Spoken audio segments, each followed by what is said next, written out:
Hi, it's Ms. Horn. Welcome to Chapter 2, where we will be recording business transactions.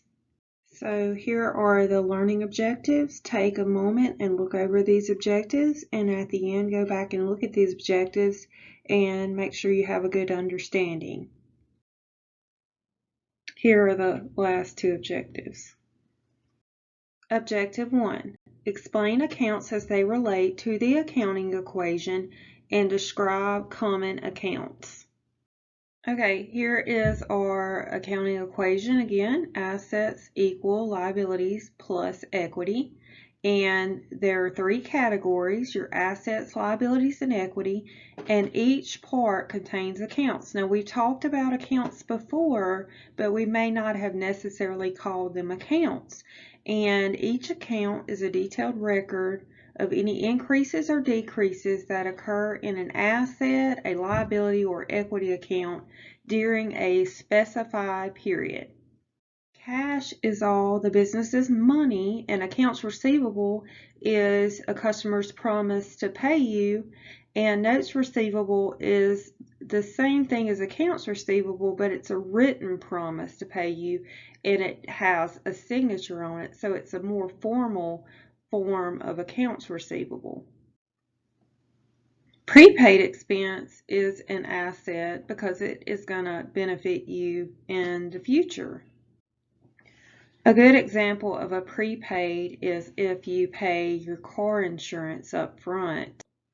Let's say you pay it for 6 months. You have insurance coverage that's going to last you for 6 months. So that's a value to you that hasn't been used up. So it's an asset until those months have passed by. And as each month passes by, it becomes an expense.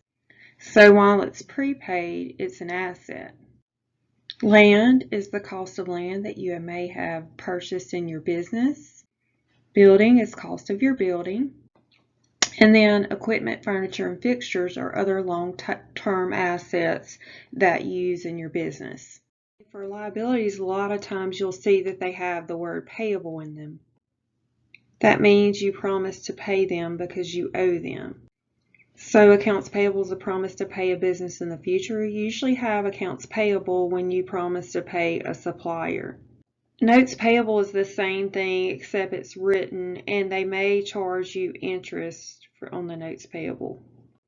Accrued liability is a liability that you owe but you haven't paid it yet. For example, salaries payable. You accrue salaries payable when your workers have done the work, but you haven't paid them yet. You owe them the salary. Unearned revenue is something that when you someone pays you, a customer pays you early, but you haven't done the work, so you owe them the work. So it is a liability. So anything prepaid is an asset, and anything unearned is a liability. Okay, now owner's equity. We have four components of owner's equity. We have owner's capital. It's what you'll use when the owner puts personal money into the business. And then owner's withdrawal is what you'll use when the owner withdraws money that they will use for personal reasons. Revenues are recorded when you do work for someone. So anytime you provide a service or when you sell some merchandise, any kind of good, that is revenue. And expenses are the cost of selling goods or providing services.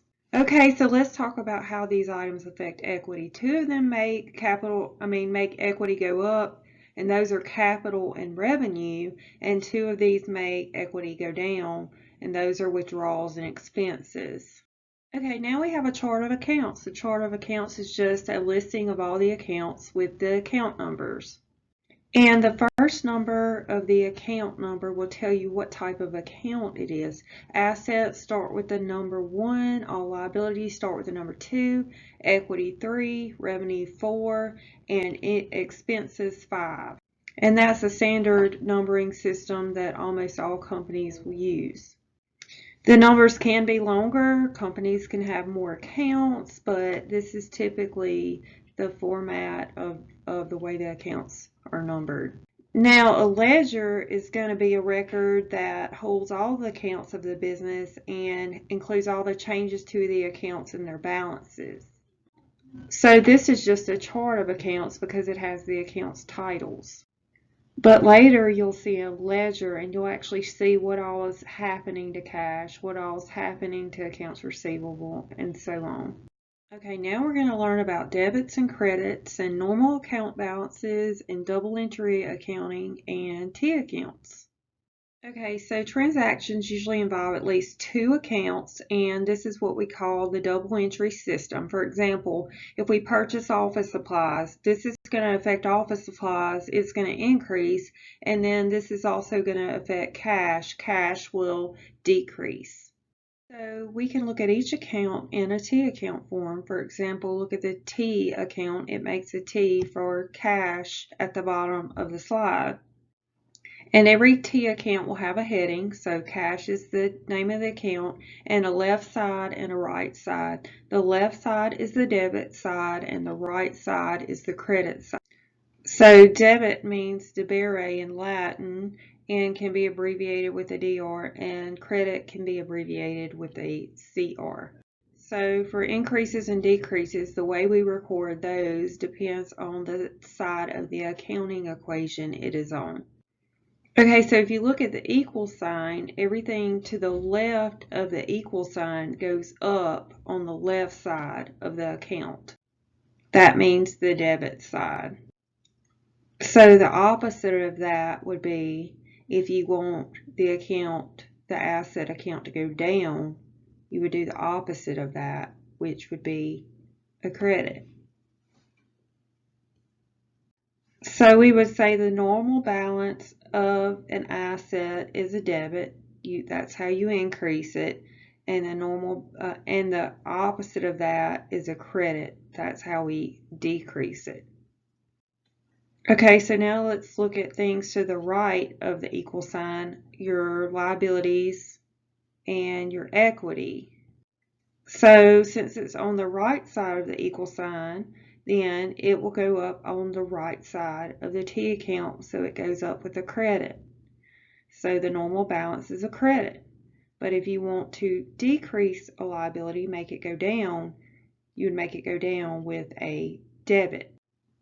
And it's the same with equity. If you want it to go up, you credit it. Right side of the equation, right side of the account, you would credit it. If you want it to go down, you would debit it. Let's look at a cash account. So if you want to increase a cash account, it's an asset, it's on the left side of the accounting equation, you would debit it. So if you receive cash, cash goes up, you would put it on the debit side. But if you paid out cash, you need it to go down, so you would credit it because you decrease cash on the credit side because it's an asset. Okay, we need to expand this just a little bit just so we can see the four components of owner's equity.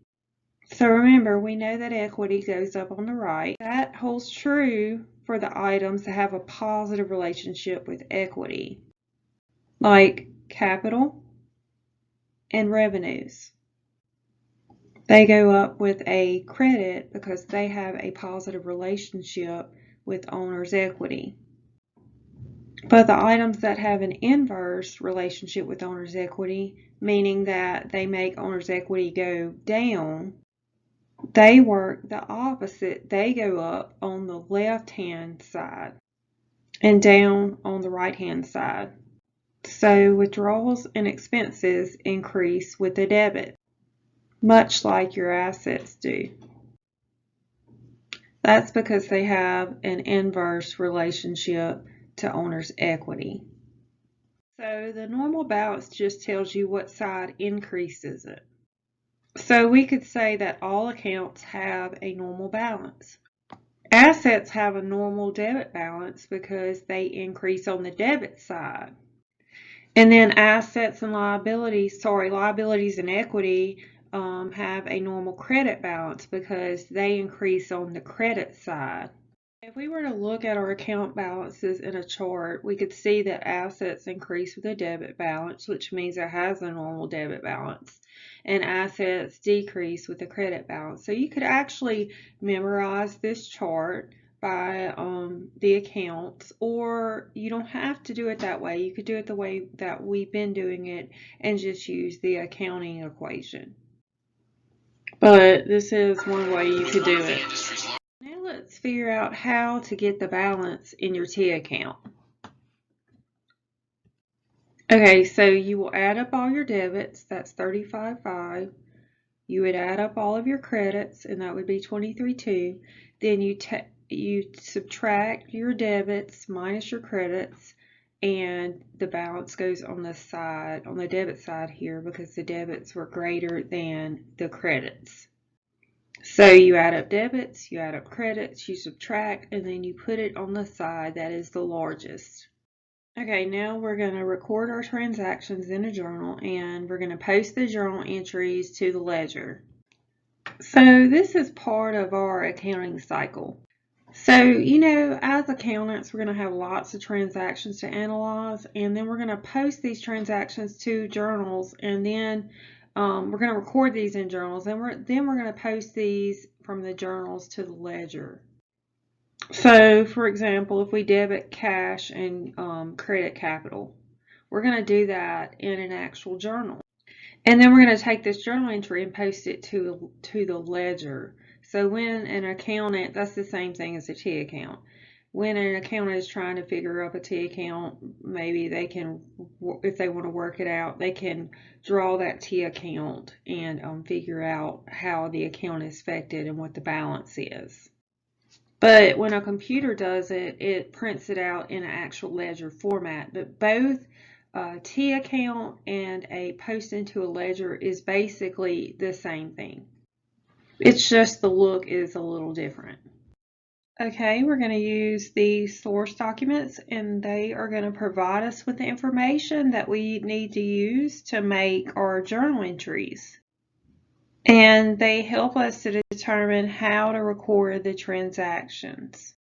And some source documents include purchase invoices, bank checks, sales invoices, and we're going to use these source documents to help us to determine the amounts in the accounts we need to classify these to. So after we review those source documents, we are going to record those in a journal. So a journal is just a listing in order of the dates of all of our transactions. In the journal, it just tells us what happened that day. In order to determine the balance in our accounts, we have to post from the journal into our ledger or our T accounts. So you could say post to our ledger accounts or post to our T accounts, because both of those mean the same. They're showing it in a T account format, but no matter what, you have to take the journal entry and post it into the actual T account or ledger accounts. So basically, post means to transfer it from the journal to the account. Okay, so the steps. Step 1, identify the accounts and the account types. So if it's an asset, liability, or equity. For example, cash. Cash is an asset. Capital. Capital is equity. Okay, step 2, decide whether each account increases or decreases. So if an owner puts cash into the business account, then cash increases. And if it's their personal money, then their capital account would increase. Then decide whether or not it needs to be a debit or a credit. Well, cash is an asset, and assets increase with a debit, so we would need to debit cash. And then capital also increases, and capital increases with a credit, so we would need to credit the capital account. Then you record the transaction in the journal. So the journal has a date, and then you record the journal entry. Okay, and then you're going to post the journal entry to the ledger. This is where you copy it from the journal entry into the ledger or the T account. And then last, you determine the account, make sure the accounting equation is in balance. Like we did in chapter 1, assets must equal liabilities plus owner's equity. Okay, so here's what it looks like. Your asset goes up with the debit and your capital goes up with a credit. So that's our first step. We're thinking about that $30,000 that the owner put into the business. And so our asset cash goes up with a debit and our capital goes up with a credit. Okay, so when we go to journalize this, we're going to put our date, and our journal entry always begins with a debit. So what account did we debit? We debited cash. And then you're going to record the $30,000 under debit for your debit to cash. And then you're just going to indent just a little bit and record your credit to capital with the amount in the credit column. So we're saying we debited cash for $30,000 and we credited capital for $30,000. So this is the journal entry, and now we can say we journalized in the journal. And this little italics down here is just a description of the journal entry. It's showing that this transaction was an owner contribution. The description isn't necessary, but you can put it. Just know that it just describes the journal entry. Okay, and now we're going to post to the T account. So we're going to copy the cash, the debit, to the cash account, the T account, on the debit side. And then the Bright Capital is going to be credited for $30,000, so we copy the credit down to the T account for Bright Capital. And now we can see how much we have for cash and for our capital account. So we're still in balance because our total assets still equal our total equity. All right, so transaction number 2, purchase of land for cash. So in this case, land goes up and cash goes down. So that's a debit to an asset, land, and a credit to a different asset, cash. And that's okay, we will still be in balance. But land is an asset and cash is an asset. We journalize it in our journal. Land goes up, debit it for $20,000, cash goes down, credit it for $20,000. And that's our journal entry. So now we post it to the T account. So we started with $30,000 and now we have spent $20,000 and now we have $20,000 in land. Now we can see that we're still in balance because cash was negative $20,000 and land was positive $20,000, so the net effect is 0. So we're still in balance, 30-30. Okay, so now let's look at transaction 3, purchase of office supplies on account. So Smart Touch Learning buys $500 of office supplies on account. So office supplies goes up and accounts payable goes up. Office supplies is an asset, so it goes up with a debit. Accounts payable is a liability, so it goes up with a credit. Then we post it to our T account. So we copy the $500 down to office supplies debit, and we copy the $500 down for accounts payable credit. And now we have posted that journal entry. Now the key here is it's purchase supplies on account. That means we have not paid it yet. We will have to pay it, so we will record that in accounts payable, which is a liability. So office supplies goes up with a debit because it's an asset, and assets go up with a debit, and accounts payable will go up with a credit because it's a liability, and liabilities go up with a credit. Okay, so transaction 4, earning of service revenue for cash. On November 8th, Smart Touch Learning collected cash of $5,500 for service revenue that the business earned by providing e-learning services for clients. So anytime you work and you earn revenue, you're going to be increasing what we call your revenue account. and we increase revenue with the credit. So we put it on the right-hand side. And we increase cash on the left-hand side because we receive cash, and we increase cash or an asset with a debit. One is earning service revenue on account. So we've done the work, so we still need to increase our revenue.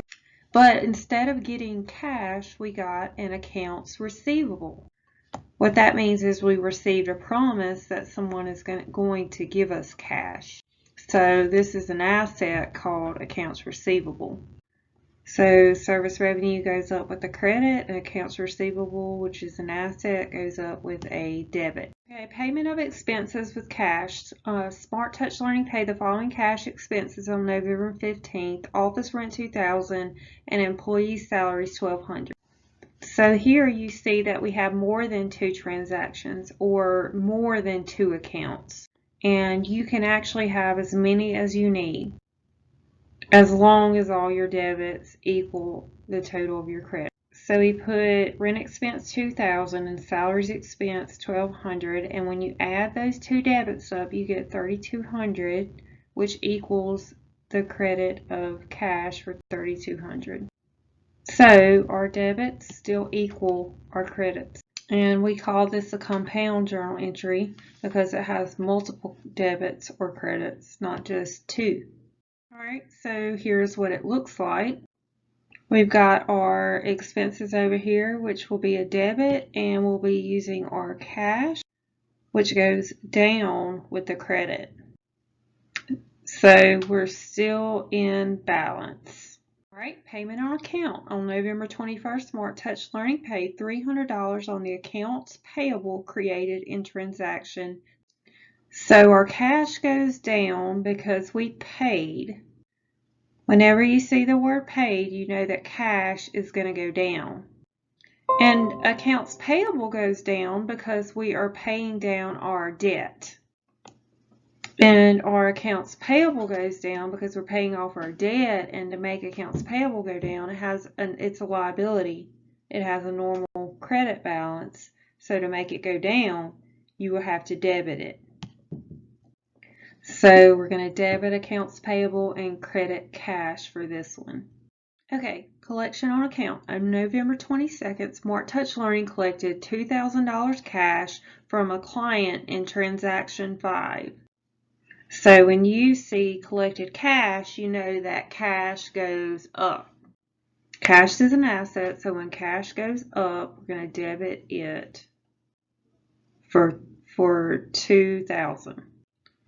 And then somebody came in and paid us. So first, the client owed us $3,000. But they just came in and paid us $2,000. So we need to reduce this $3,000 by $2,000. So we'll credit accounts receivable for $2,000. And we could actually see how much we are owed. The client owed us $3,000 and they just paid us $2,000, so now they only owe us $1,000. So we're still waiting on them to pay us the remaining balance of $1,000. Transaction number 9, owner withdrawal of cash. So when the owner withdrew cash of $5,000, the business cash account goes down. So we credit cash.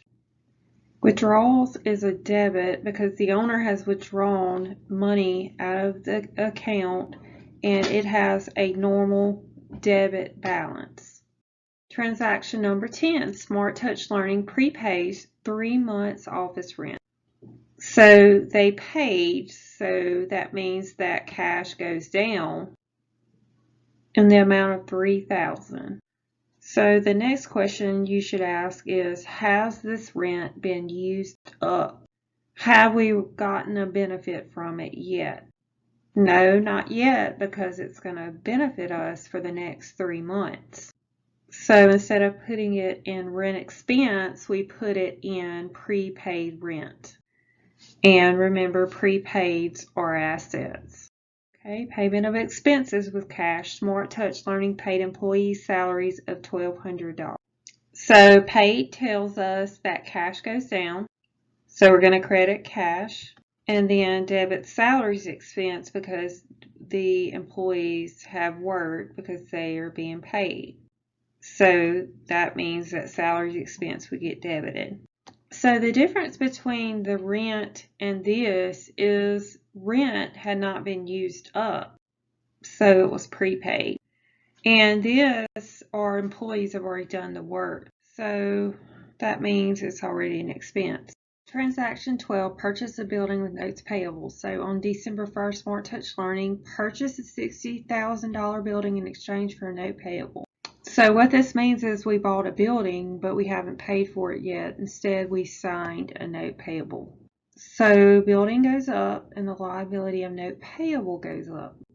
Building, which is an asset, goes up with a debit, and liabilities, which note payable's liability goes up with a credit. Okay, transaction 13. On December 2nd, Smart Touch Learning received a contribution of furniture with a fair market value of $18,000 from Sheena Bright. In exchange, Smart Touch Learning gave her capital. Okay, so this is the exact same situation as if Sheena had contributed cash, which is an owner investment, but instead she contributed furniture, which has a fair market value of $18,000. So Sheena is going to be able to get capital worth the fair market value of the furniture. So we need to talk about fair market value for a second. In accounting, there's several different values that we talk about. If it was the value that of the amount that she actually paid for the furniture, this would be called her basis. But this value is the fair market value, the value of it on this day. So she gets to record this at the fair market value. Now it's important to note that the fair market value could be more than what she paid for it, or it could be less than what she paid for it, or the same. So where do you get this fair market value from? Usually it's from an appraiser. Or how would you get the fair market value for a car? Well, one way you could do that is look it up in Kelley Blue Book. So that's what fair market value is how much would that furniture go for today. And that's the amount we're going to value it for here. So furniture gets debited and Bright Capital gets credited for $18,000. Okay, accrued liability. On December 5th, Smart Touch Learning received a telephone bill for $100 and will pay this expense next month. They've already used up the utility for the month, so they will go ahead and debit utilities expense for $100. But they have not paid this yet, so they're going to record a liability called utilities payable. And I know I didn't pay it yet because it says I will pay this expense next month. On December 15th, Smart Touch Learning paid employees salaries of $1,200.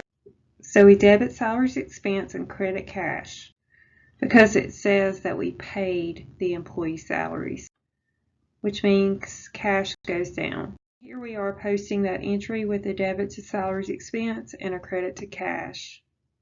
Unearned revenue. On December 21st, the law firm engages Smart Touch Learning to provide e-learning services and agrees to pay $600 in advance. So here it doesn't say we've done the work. In fact, we haven't done the work yet. Somebody's paying us before we do the work.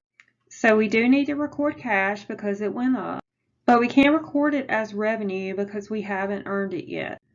That is called the revenue recognition concept. We cannot record revenue until we have earned it. So we have to put it somewhere. So we put it in a liability account that says we owe you the work. That liability account is called unearned revenue. So cash goes up and a liability called unearned revenue goes up.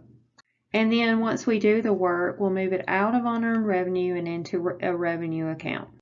We'll do that in the adjusting chapter. So here's what the posting looked like. We debited cash and credited unearned revenue. Earning of service revenue for cash. On December 28th, Smart Touch Learning collected cash of $8,000 for service revenue that the business earned by providing e-learning services for clients.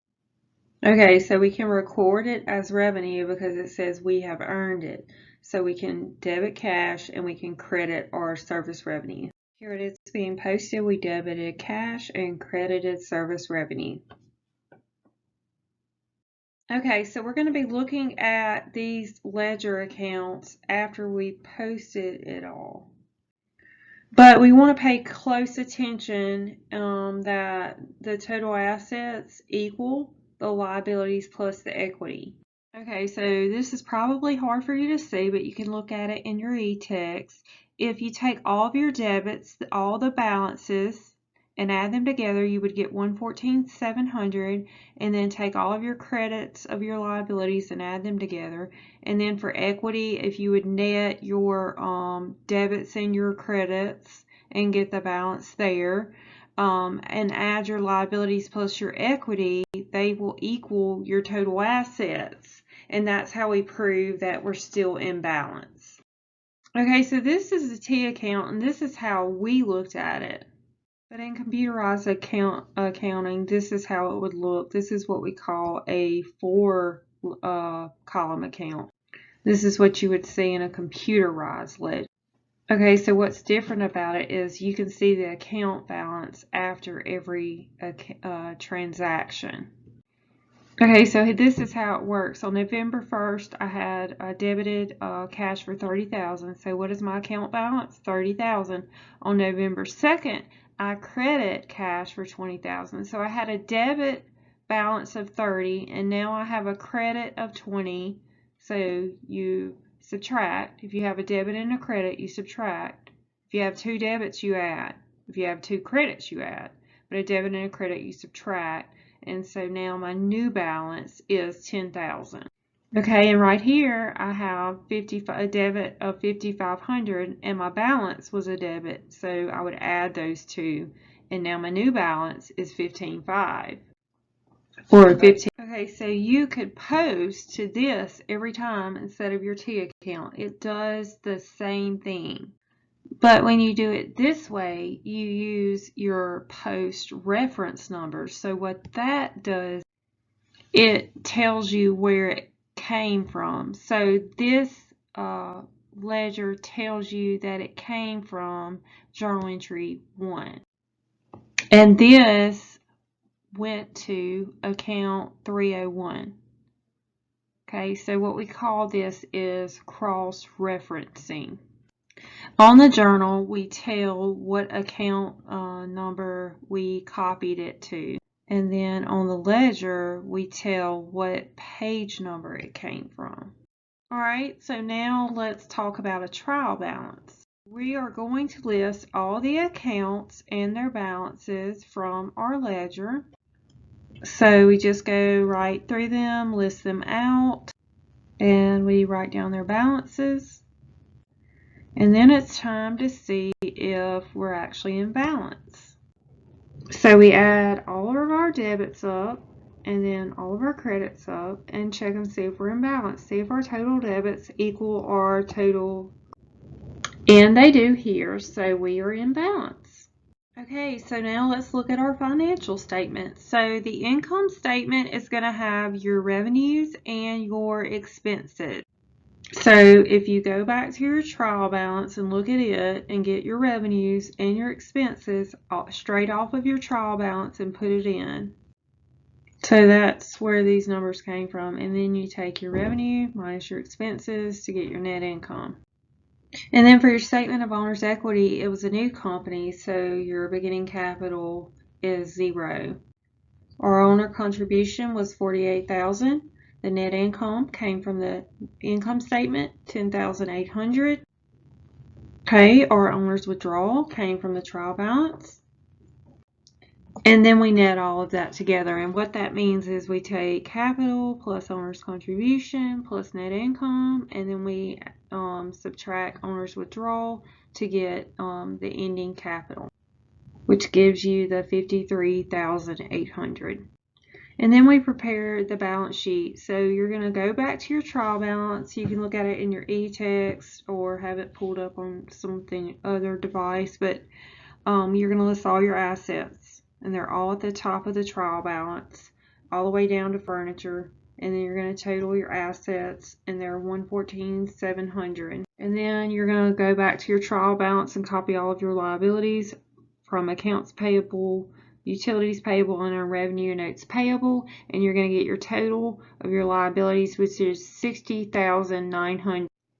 Okay, and then owner's equity. This number has to come from your bottom line up here on your owner's equity statement. So it's your ending owner's equity balance. Then we'll look to see if we're in balance. So we add up our assets and then we add up our liabilities plus equity, and as you can see, we are in balance. But what happens if they don't balance? So if total debits do not equal total credits, you go back and you try to find your mistake. And the first thing I would do is go back to my trial balance and make sure everything's on the right side. If it's an asset, then it should be in the debit column, not on the credit side. So that's the first step. And another thing you can do is take the difference between your debits and credits and divide it by 2. Sometimes that helps you catch why it's off. And you can also divide the out of balance amount by 9 to find slide or transposition errors. And it's also important to note that even if they do equal the debits and the credits, there could still be errors. For example, you could have debited cash for $500 when you meant to debit land for $500, so the amount is in the wrong account. Or you could have debited and credited the wrong accounts, but that's just one possibility. Just because it's in balance does not mean that there aren't errors. But if you're out of balance, that means that something is definitely wrong. Okay, we're about to the end. We almost made it. So objective 5, use the debt ratio to evaluate business performance. Okay, using the financial statements can be very helpful, but it can be even more helpful or useful when you actually run different ratios. And what I mean by that is you can take certain items and divide them, and it can be even more meaningful for you. So this is just the example of the ratio that we're using in this chapter. And it says that the debt ratio is equal to the total liabilities divided by your total assets. Okay, now knowing your debt ratio is not helpful unless you can compare it. You could compare it to a prior year and see how you're doing, or compare it to another company in the same industry. And you can see how you're measuring up that way. And this concludes chapter 2. If you have any questions, feel free to message me or text me or email me, but please ask if you have any questions.